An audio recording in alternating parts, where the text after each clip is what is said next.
Welcome to Oxford News This Week. I'm Elgin Nichols. And I'm Terry Stiles. In this week's news, Sotheby is poised to join the Centenarian Club. Addison Township Library seeks civil engineer to survey a potential site. And public beach idea is a no-go after a show of hands. Stay tuned. Learn more about these stories and others. The Oxford News begins right now.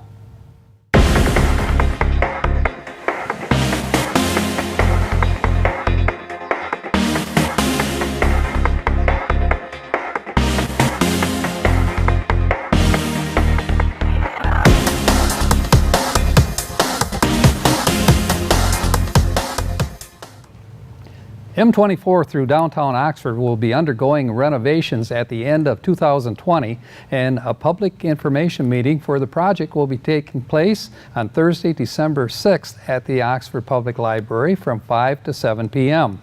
The M24 project will extend from Golden Gate in Orion Township to Harriet Street in Oxford Township.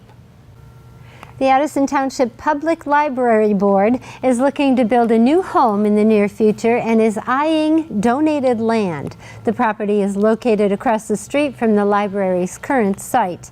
First step forward is to find a civil engineer to survey the potential build site, and the estimated cost for the survey is around $22,000, which will determine land preparation costs, as most of the property terrain is on a hill. Good luck. At an Addison Township Board meeting on October 24th, officials voted against purchasing property that would have provided a public beach on Lakeville Lake. Supervisor Bruce Pearson wanted to allow himself and the Township Attorney Bob Davis to contact the property owner of 70 Smith's Landing for a public beach. The 1.65 acre property is currently listed for $765,000. Longtime Leonard resident Mary Sue Sotheby is poised to join an exclusive club. Sotheby turns 100 on November 14th. Congratulations to Mary Sue and her loving family. That's a great story. Yeah, it is. It's so sweet, and I know the Sotheby's have been out there a long, long time. They are the people to go to if you want to know the history of Leonard. They just know everything out there, those Sotheby's. I know her quite well, and she is a little sweetheart, no question. I think the whole family is. Yes. And we should give a shout out to Shar Sotheby, who is one of our board members and has been involved in this community as well for a very long time. Very conscientious lady. Yep, sure is. So I know it's past elections. We're recording prior to the election, so we don't know how it turned out yet. But I just am happy that people went out and voted, and you're working it, so good luck to that. Yeah, I'll be a chairman in Precinct 5, so be careful out there. No, we want to make sure that you vote, and certainly want to see this community come together as we do the nation. Yeah, so if you're not happy with how the vote turned out, please be kind. You have another year or two and have the opportunity to change things, to have it go your way. I know the entire flavor of the nation right now, and I don't really like to get involved politically on TV, but it just makes me sad to see how unhappy people are right now about politics, and it just doesn't need to be that way. We need to stop that mudslinging and say, okay, let's all dig in and do something. If you don't like the way it went in your community, get involved. Definitely, we need to support the people that do win the election. That's right. Stand behind them, and they obviously have won a position, with the nation position or the state position, regardless of what it is, even if it's local. Right. It's one that they promised that they could take on the job anyhow. Right. So, help them rather than beat them up for doing it. And certainly people that are first-time politicians, and I use that word lightly, it's going to take them a while to get settled into their seat, so be kind. Well, I, for one, will be glad when it's all over after the election. Oh, I will too. We'll find other things on the news. However, this is your local news station, and that's it for News This Week. If you'd like to learn more about these stories and others, catch us on our website at occtv.org, on YouTube, and of course our regular channel, Spectrum, Channel 191, and AT&T Channel 99, and that's where you find your news for this community. That's right. And coming up, Cody Wright with School of Sports and Schooling Around with host Alexis Ware. Rachel Baker, and our newest OCTV intern, Danielle Smith. And you don't want to forget Auto Talk and Science in the News with Dave Kenny. I'm Terry Stiles. Thanks for watching Oxford News This Week, where we bring your news closer to home. And I'm Elgin Nichols. Remember, always be kind to your friends and neighbors, and thanks for watching.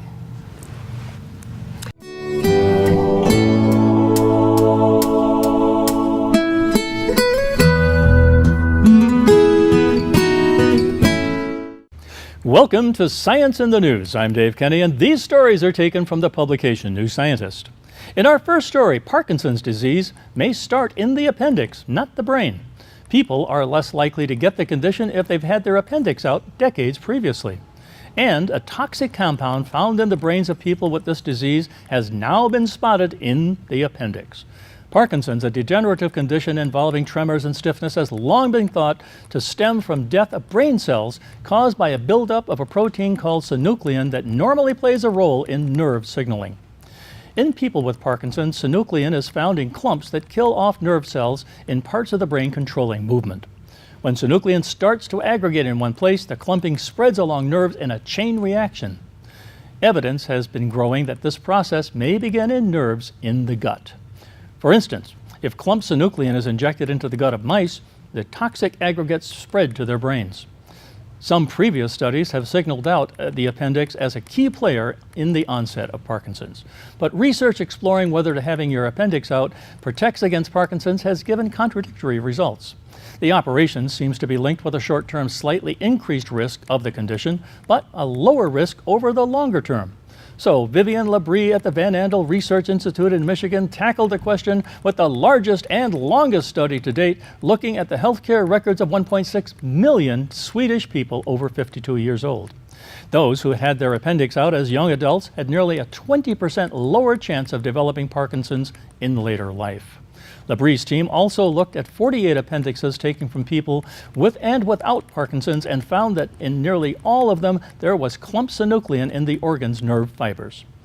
This could act as a seed for the disease in the brain, says Labrie, but it's unknown why this only happens in some people. And on the geology front, the Grand Canyon in Arizona has a bizarre Antipodean link. A chunk of the rock sequence that has been sliced through to form this natural wonder of the world now sits thousands of kilometers away in Tasmania, Australia. To peer into the Grand Canyon is to behold in its rock layers a record of the Earth's distant past. The oldest layer at the bottom dates back to more than 1.5 billion years. It is some of the most ancient layers in the sequence that interest Jack Mulder, a geologist at Australia's Monash University. He thinks that these rocks, which are between about 1.1 and 1.2 billion years old, look just like similarly ancient rocks in Tasmania. The Tasmanian rocks in question have always seemed a bit out of place, he says. They didn't look a lot like similarly aged rocks nearby. Mulder and his colleagues have now found that the rocks contain minerals with the same geochemical fingerprint as those in the Grand Canyon. We concluded that Tasmania must have been attached to the western United States. Beyond extending the Grand Canyon's reach across the Pacific and into the southern hemisphere, uniting the Tasmanian rocks with those in North America helps to solve an ancient geological jigsaw puzzle. About 1 billion years ago, all of Earth's continental plates formed a single supercontinent called Rodinia. But working out exactly how today's continents would have once fitted together to form Rodinia is no simple task given how long ago it existed. The Tasmanian discovery provides a clue because it is a clear evidence that North America and Australia were linked together at one time. Wow. In our last story, if you are a rabbit, it is vital to know when predators are around. It is even more useful to know if they are eating your kind, and it seems rabbits can do this by detecting the whiff of a digested bunny in the droppings. The European rabbit is a very popular meal for predators. More than 30 species eat it, says Jose Guerrero Casado at the University of Cordoba in Spain. This rabbit has impressive ability to smell predators. But Jose and his colleagues wondered if it could also tell if a predator had already eaten rabbit from the scent of its droppings. The researchers ran an experiment in the Spanish countryside. One area was sprayed daily with the extract of scat from ferrets on a beef-based diet. Another was sprayed with the scat odor from ferrets on a rabbit-based diet, and a third was sprayed with water as a control. Guerrero Casado's team counted rabbit droppings on the plots to gauge how often the animals were visiting to feed. They found fewer droppings in the area sprayed with rabbit-based scat odor. Smart little bunnies. Well, that's it for this edition of Science in the News. I'm Dave Kenny. Stay tuned to Oxford Community Television.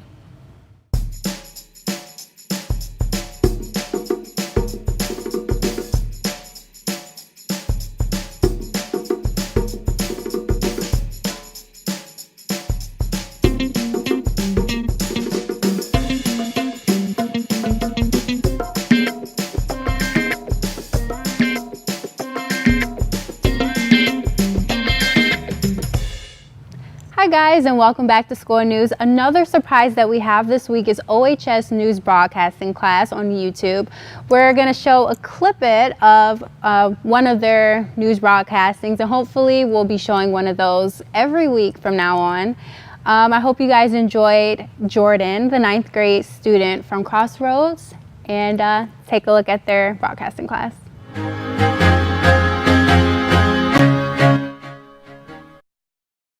What is up, Wildcats? It's Wildcat Wake Up. I'm Ryan. And I'm Dylan, and today is Thursday, November 1st, and these are your morning announcements. Yesterday was day 3 of Red Ribbon Week, and yesterday was focused on social media and its effect on mental health.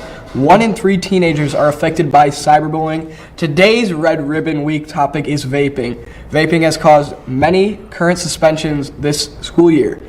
Even though vaping appears to be a better option than other drugs or smoking, the nicotine still contains harsh chemicals that should never, ever, ever be ingested. Vaping causes damage to the brain, to the heart, to the lungs, and can cause cancerous tumors that develop. It's also super addictive.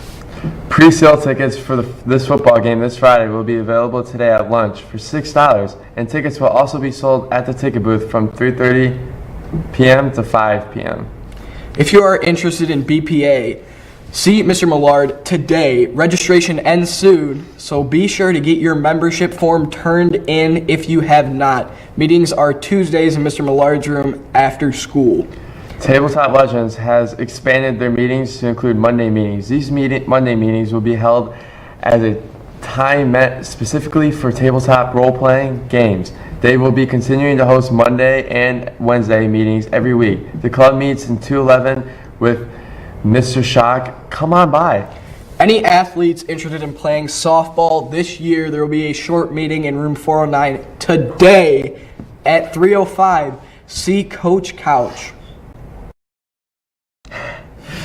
For any girls interested in playing lacrosse this spring, there will be a player meeting on Thursday, November 8th at 3:30 p.m. in the Media Center. It will be a brief meeting where you will be able to meet with the new varsity coach and get information on preseason conditioning. If you are interested in playing and have not been on the team before, please come and the coaches can answer any questions you may have. Competitive cheer tryouts for freshmen, JV, and the varsity teams are Monday, November 5th from 5:30 to 7:30 in the cafeteria. But they will also have tryouts on Tuesday, November 6th from 4:30 to 7:30. Please pick up an informational packet from the athletic office.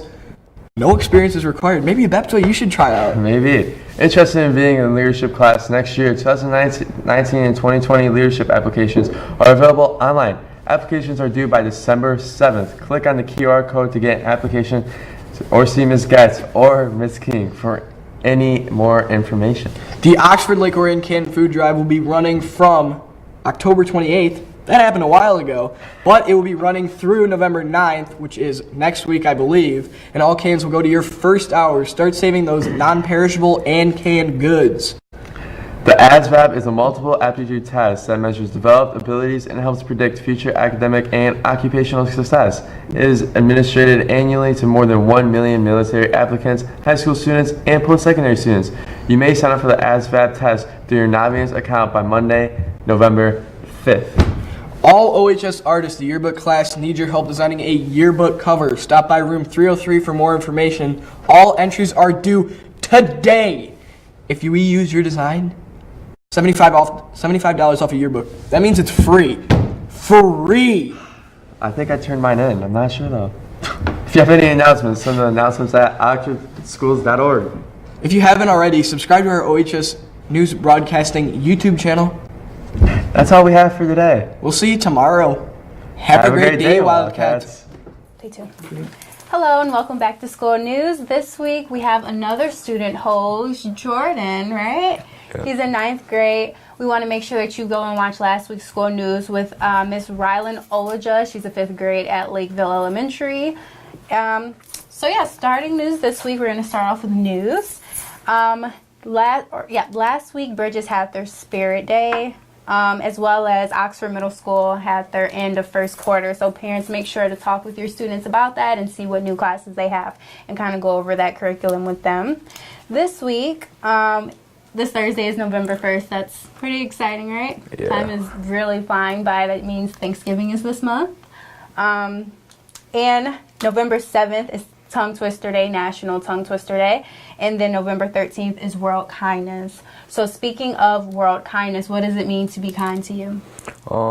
Kindness basically means to me is helping others out even when they are struggling or having a bad day, just being there for them and not putting them down, building them up when they need it. Just basically being their friend. Yeah, great, awesome. So then, Jordan, why don't you kind of introduce us to you a little bit? So you are in, or I guess introduce yourself to us a little bit. You are in 9th grade, correct? Yeah. So what classes are you taking right now? Right now, I have health,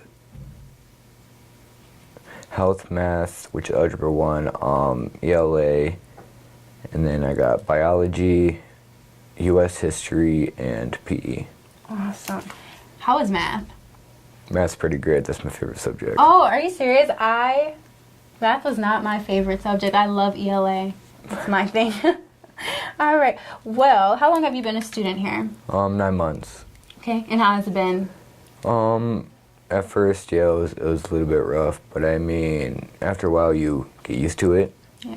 It's a great program. And speaking of great programs, which one are you enrolled in?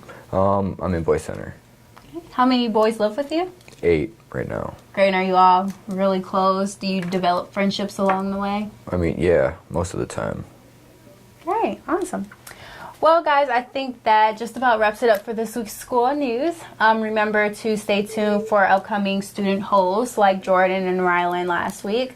If you did miss that, remember to go on to our YouTube page at Oxford Community Television, and we'll see you next time.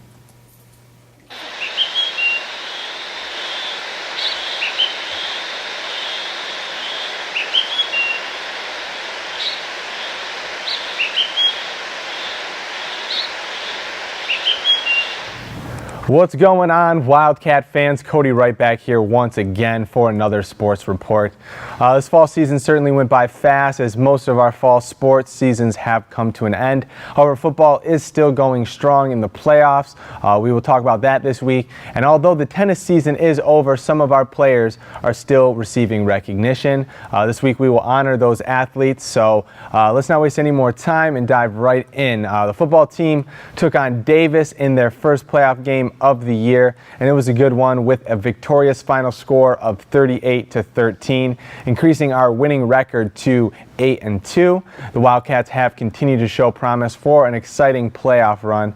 For the night, Oxford rushed a total of 389 yards in 60 plays, compared to Davison's 223 yards in 47 plays. For the fifth consecutive game, Oxford has more than 300 yards total on offense. Caleb Tabbert rushed 87 yards on 18 carries of the night. Quarterback Drew Carpenter had 59 yards on 15 carries, and Trent Meyer had 54 yards on 10 carries. We certainly have a strong core at the center of our offense, and defensively we have stayed very solid with guys like Evan Brunning, Thomas Wandry, and Joseph Vaquero. The boys are set to take on Lapeer next week in what looks to be an exciting game, so we're looking forward to reporting on that. Like I said, the tennis team has had some athletes receiving recognition, even though the season is over for us. 4 Oxford players have been named to the All-League team, and the team has been selected as an All-State, All-Academic team as well. The players were chosen by OAA coaches. Senior Lauren Opolowski was named for her performance in #1 singles with an impressive 15-2 record. Junior Trevor Wallace played this season in #3 with a record of 11-6, and brothers Dan and Silas Van Ailman performed in #3 doubles, earning a gold medal in their division with a record of 11-4. Dane is a junior and Silas is a sophomore, so both of them are returning athletes, which is great news for us.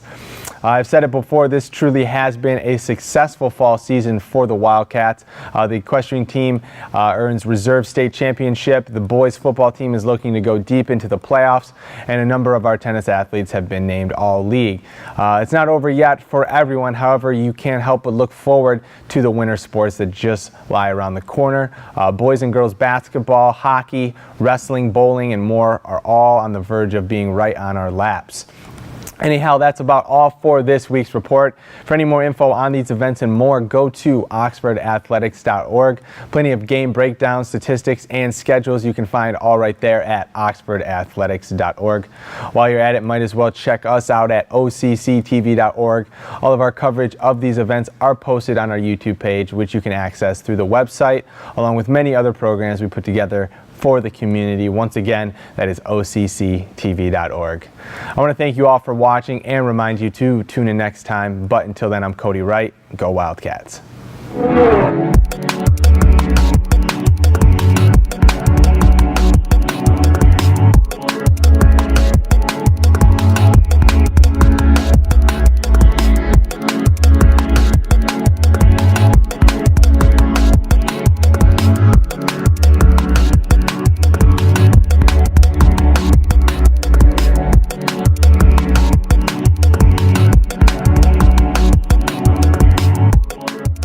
Welcome to this edition of Auto Talk. I'm Dave Kenny, and these stories come from the publication Automotive News. In our first story, General Motors is offering voluntary buyouts to roughly 18,000 salaried employees in North America who have 12 years or more experience. The company, after inquiries about the offer, confirmed the plans as proactive measures to address future headwinds that GM expects as it invests in autonomous and electrified vehicles and as auto sales in North America and China, its largest markets, slow.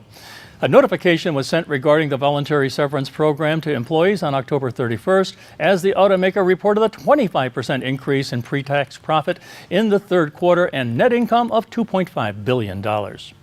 If GM determines that there are not enough volunteers for the buyout, the company could terminate employees. GM declined to disclose the number of people it wants to take the buyout offer or the buyout program's expected cost. Eligible employees, roughly 36% of its 50,000 North American salaried workforce, have until November 19th to make a decision regarding the program. GM has a global salaried workforce of 77,000 people, according to its 2017 annual filing. The program is in addition to the company's previously announced plans to squeeze $6.5 billion in cost efficiencies from 2015 to 2018. GM CFO Divya Suryadevara said the company will achieve that goal. GM reached $6.3 billion in cost-saving measures by the end of the third quarter, she said.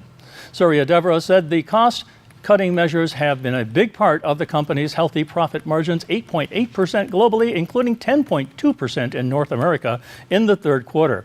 Such efforts, she said, will continue after the next year and beyond. We're going to have an intense focus on cost, and we'll find more opportunities to take cost out of the system and maintain a low break-even point, that is. In our next story, with apologies to Bruce Springsteen and Manfred Mann, the days of being blinded by the light may be numbered. After years of pleading from global automakers led by Toyota, NHTSA announced in October that it's considering a dramatic change in the long-standing rules that govern automatic headlight, or automobile headlights, that is. If approved, The change, currently in a comment period before official review, would allow automakers to install and enable adaptive driving beam headlights on new cars sold in the U.S. Put simply, adaptive driving beam headlights make it possible to drive with high beams on without having to worry about blinding other motorists. The high-tech headlights continuously modify and redirect the light coming from each headlight, moving it away from the gaze of oncoming motorists and pedestrians and the rear-view mirrors of vehicles ahead, while better illuminating areas where no vehicles are present. In our opinion, it would make a really big difference to allow adaptive driving beam headlights, said Matthew Brumbelow, a senior research engineer with the Insurance Institute for Highway Safety. The main balancing act with headlights in general is achieving good visibility for your vehicle without glaring everybody else on the road. Typically, that's done with low and high beams, and for the most part, that's been left to people to decide which is appropriate. The problem, Brumbelow says, is that most people underuse their high beams. In a study of high beam use, IHS found that 80% of drivers fail to turn on their high beams when they should. While the technology is in use in other markets, including Europe, its rollout in the U.S. has been stymied in part by Federal Motor Vehicle Safety Standard number 108, an equipment standard dating back to 1967. The rule regulates not only how headlights put out light, but also where they must be located on a vehicle. NHTSA has amended the standard before, including a change about 40 years ago to allow for brighter high beam lights, as well as other changes to reduce glare from oncoming vehicles. In 2013, Toyota asked NHTSA to take another look at its lighting equipment standard to see if it permitted adaptive driving beam headlights that the Japanese automaker wanted to install on its vehicles. It didn't, but it probably should, the agency ultimately found. Since 2013, NHTSA commissioned studies of the technology and its benefits, solicited comments from automakers and others, and sought ways to implement adaptive driving beam headlights and test their effectiveness. Automakers have begun putting the building blocks in place to turn on adaptive driving beam headlights as soon as the regulations allow. Audi, for example, equipped its redesigned 2019 A8 sedan with adaptive driving beam headlights that use a series of LEDs to shape the light emanating from each headlight, although the feature won't be enabled until a software update is available, until NHTSA decides on its proposed rule, an Audi spokesman told Automotive News. Well, that's it for this edition of Auto Talk. I'm Dave Kenny, and as always, may the wind be at your back as you cruise down life's highways.